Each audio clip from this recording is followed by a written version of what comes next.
Croeso i Rhapsody yn Lingo, Israel Dwi, cyfansoddwr o Hong Kong sy'n byw ym Mhrydain ers 7 mlynedd. A chroeso i fy fideo cyntaf yn hollol yn Gymraeg. Pam? Wel, sbïwch lle da ni, Eisteddfod Genedlaethol 2025 yn Wrecsam. Dyma'r tro cyntaf i mi fynychu'r wyl ddiwylliant Gymraeg yma. Paid ffoni, fydd yna fideo arall am fy mhrofiad di, tanysgrifiwch rwan. Beth bynnag, dwi newydd derbyn fy nhyfsysgrif dysgu Cymraeg uwch, jyst yn y babell fanna, efo rhagoriaeth. Ac dyma hefyd y lle dwi eisiau gwneud cyhoeddiad mawr. Dwi'n mynd i... da chi wedi gweld y teitl yn barod. Wel, dwi'n mynd i sefyll y prawf dinasyddiaeth yn Gymraeg, sef bywyd yn y Deyrnas Unedig, y prawf sydd angen i ddod yn ddinesydd Prydeinig. Rhagor amdano fo wedyn. Mae yna un person arall sydd wedi gwneud hynny o blaen. Efallai bod chi wedi clywed am Dr Rodolfo Piskorski yng Nghaerdydd, ond dim ras ydy hynny, dim brysio. Dwi ddim angen dod yn yr ail berson i wneud y prawf. Efallai y cyntaf o Asia, neu y cyntaf sydd ddim yn wyn. Mae'n arwyddocol, oce? Ond be mae'r prawf yn destio? Efallai gwybodaeth sy'n hanfodol i fyw yn y Deyrnas Unedig. Yn sicr, dim ond pethau da chi'r Prydeinwyr yn gwybod yn barod, mae'n cynnwys. Nawn ni ffeindio allan drwy ofyn pobl yma yn yr Eisteddfod. Diolch fy fi. Ar ôl pwyso like. Ym Mhawlad mae Abertawe. Yng Nghymru. Pryd mae'r noswyl Nadolig? Y 4 ar 20 o Ragfyr. Baner Pa Sant sy'n cynnwys croes letraws goch ar gefndir gwyn. Yr un Lloegr, St George, fysa fo? Beth yw enw'r cofadau ar gyfer gwasanaeth dydd y cofio yn Whitehall, Llundain? Enw'r peth? Sgynna fe enw? Oes. Just the cenotaph? Cywir neu anghywir, mae pŵl a dartiau yn gemau tafarn traddodiadol Prydain. Gwir, surely. Pryd gadawodd y Deyrnas Unedig yr Undeb Ewropeaidd? Yn 2021 nath ni 31st o mis Ionawr 2020. Dwi'n cofio. Faint o aelodau sydd yn Senedd yr Alban? OK, so mae yna 60 yng Nghymru yn y Senedd, ond mae yna fwy yn yr Alban. Ond dwi'n meddwl mae yna lot fwy, mae nhw angen mwy. 60, 90, 120, 129. 90. 129. 129? Ia. Os wyt ti efo rhywun dros 19 oed, pa mor hen sy'n rhaid i ti fod ar gyfer yfed alcohol wrth bryd o fwyd? 16. Pryd cafodd Prydain ei gwahanu o'r cyfandir gan y môr udd? Dim syniad. 10,000 flynyddoedd, 50,000, 15,000 neu 18,000? 18,000? Ie, 18? Dwi'n siŵr. 10,000. Pwy yw arweinydd ysbrydol Eglwys Lloegr? Y Brenin? Ti'n siŵr? Ife? Dyw. Gotta be. Pwy ddyfeisiodd y we fyd eang, World Wide Web? Dim yn gwybod. Pryd dechreuodd rhyfeloedd y Rhosynau? Hwn di'r un 1060, na ci? Yr un rhwng Lancashire a Yorkshire? Dim syniad. Dim syniad, sori. Dyle fi gwybod. A fi? Cywir neu anghywir? Does gan y Gymanwlad, Commonwealth, dim pŵer dros ei heilodau, ac dyw hi ddim yn gallu atal ei heilodaethau. Mae'n dibynnu. Dwi'n mynd i ddeud anghywir. Beth yw clymblaid? Llywodraeth Glymblaid yw pan mae mwy nag un blaid yn ymuno gyda'i gilydd yn y Llywodraeth, fel yr enghraifft y Lib Dems a Tories 2010-2015. If you know, you know. Ond ydych chi'n gallu ateb y cwestiynau yma? Gad mi wybod yn y sylwadau. Yli, mae'n amlwg bod yna gymaint i'w ddysgu. Dydy hyd yn oed bobl yma ddim yn gwybod yr atebion. Ond pam mae angen gwybod y pethau yma ar gyfer dod yn ddinesydd? Wel, gesiwch be, yn reiddiol, yn 2005, roedd y prawf yn arfer canolbwyntio ar bethau ymarferol mewn bywyd bob dydd yn ogystal â phethau fel hawliau dynol a bydd daliadau. Ond, yn 2012, yr ysgrifennydd ddesgartref, Theresa May, wnaeth newid y prawf mwyn lleihau'r rhannau ymarferol a defnyddiol a'i hamnewid efo pa mae wych a gogoneddus mae'n gwlad, pa arwyr wnaeth ennill gwobrau a brwydrau drwy'r oesoedd, felly heddiw mae angen i ni ddysgu'n galed. Ond pam? pam dwi eisiau sefyll y prawf yma yn Gymraeg?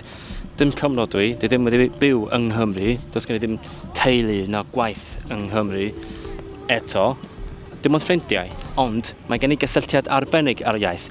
Ceisio fy ngeni yn... Na, dwi ddim yn defnyddio'r un joc eto. Yn gyntaf os, Gwlad y Gan ydy Cymru a chyfansoddwr dwi, mae yna barch a brwdfrydedd dros gerddoriaeth hardd yn y wlad yma.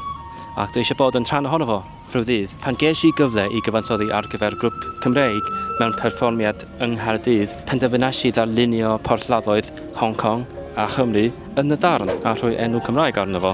Yn ail, ers talwm dwi'n gweld tebygrwydd rhwng hanesion y Gymraeg a'r Gantoneg. Maen nhw'n dilyn yr un llwybr hanesyddol ond mewn gwahanol gamau. Mae'r Gymraeg yn adfywio o heriau hanesyddol. Mae'r Gantoneg yn ei chwynebu ar hyn o bryd. Ar ôl symud i Brydain, mae'n anoddach i brwydro dros fy iaith fy hun, ond dwi'n gallu ymuno a brwydro arall yn yr un rhyfel, cefnogi'r bobl sy'n mewn sefyllfa debyg yn fy nghartref newydd i. Ond y rheswm pwysicaf ydy, achos mae gennym ni hawl, mae'r Llywodraeth yn peri i ni neidio drwy hwps ar gyfer patroneisio ni.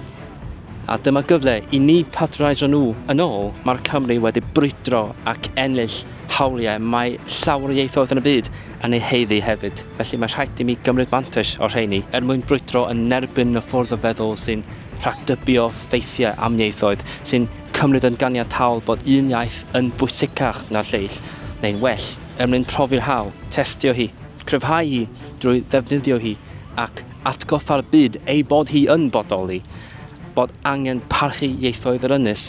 Wel, does dim llawer o siartwyr sy'n gallu defnyddio'r hawl hon. Felly, fi fydd o. Hefyd, achos dwi'n gallu.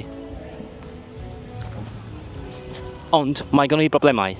Felly, be mae angen wneud ar gyfer sefyll y prawf yn Gymraeg? Wel, tipyn bach o logistig i ddechrau. Dwi angen ymgeisio am brawf arbennig yn y Gymraeg. Fel arfer, dyn nhw byth yn paratoi fersiwn yn y Gymraeg, wrth gwrs. Pan wnaeth Chordolfo hynny, roedd angen ffonio nhw i argyhoeddi nhw i gynnig y brawf yn Gymraeg. Ond yn ffodus iawn, heddiw mae yna opsiwn ar y wefan ar gyfer gofyn am drefniadau arbennig. Dwi jyst yn clicio ac anfon cais. Efallai bydd angen argyhoeddi nhw beth bynnag. Does gen i ddim syniad. Yn y fideo lle nes i siarad am y gofynion ieithyddol ar gyfer dinasyddiaeth, nes i sôn am ymgeisio am brawf yn Gymraeg. Ond yn y bon, nes i anfon cais i'r swyddfa ar ddamwain ac dwi ddim wedi ateb ei neges ers hynny, achos do'n i ddim yn bwriadu sefyll y prawf eto. Ond yn ddiweddarach nes i ateb i ofyn beth sydd angen ar gyfer sefyll y prawf, faint o amser sydd angen iddyn nhw baratoi'r prawf yn Gymraeg, lle dwi angen mynd ar gyfer sefyll ac yn y blaen ac yn y blaen. Gobeithio bydd yn atab yn fuan. Yr ail broblem ydy bod fi'n byw yn Lloegr. Mae'r gyfraith yn gwarantu bod fi'n cael sefyll y prawf yn Gymraeg yng Nghymru, ond dim o reidrwydd tu hwnt. Mae'n neud synwyr yn y diwedd nes i sefyll y prawf Cymraeg yn Wrecsam, ond yn anffodus, does dim canolfan ar gyfer sefyll y prawf yma yng Ngogledd Cymru. Dwi ddim yn meindio mynd i Gaerdydd ar gyfer prawf, ond o'n i'n meddwl, be taswn i'n byw yng Ngogledd Cymru ac yn siarad Cymraeg yn unig? Fasai gen i hawl sefyll y prawf yn rhywle agosach. Felly, dwi'n mynd i ofyn am brawf, er enghraifft, yn Lerpwl. Gan i weld be fydd nhw'n atab. Y trydydd, mae'n rhaid i mi ddysgu. Fel arfer, mae'r ymgeiswyr yn paratoi yn syml drwy edrych dros y cwestiynau, y papurau blaenorol a chofio'r atebion. Ond mae sefyllfa fi'n wahanol. Dwi'n sefyll y prawf mewn iaith sydd ddim yn fy iaith gryfa fi. Felly, byddai'n gwneud yr un peth a dysgu ieithoedd. Dwi'n dadansoddi beth sydd angen i mi wneud. Yn yr achos yma, bydd angen dysgu lot o eirfa dechnegol sy'n perthyn i'r hanes, i'r llywodraeth ac yn y blaen. Yn ffodus iawn, mae Chordolfo, yr arwr sydd wedi gwneud hyn o blaen, wedi cyhoeddi cardiau fflach o'r eirfa sydd yn y llyfr yma. Ac dwi wedi lawrlwytho nhw a'i trosi nhw i mewn i bac anci. Ac wedyn, byddai angen dysgu'r ffeithiau.